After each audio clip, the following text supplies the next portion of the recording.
Bugun mening hayotimdagi eng unutilmas kunlardan biri, chunki men Nukus davlat pedagogika institutining to'laqonli a'zosiga aylandim.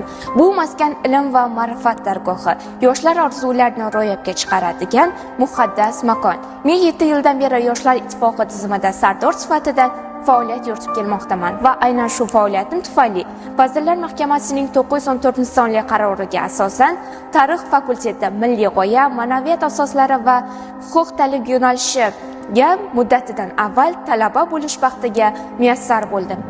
Endi biz birinchi bosqich talabalarining asosiy vazifamiz o'z ustimizda ishlash, tinimsiz o'qish va yutuqlarimiz bilan institutimiz sha'nini yuksaltirishdir. Shu muqaddas dargohga kirib kelgan barcha kursdoshlarim nomidan shuni ishontirib aytamanki, biz ajdodlarimizga munosib bo'lib, ilmli, bilimli, ma'naviyatli, vatanparvar avlod sifatida yetishishga harakat qilamiz.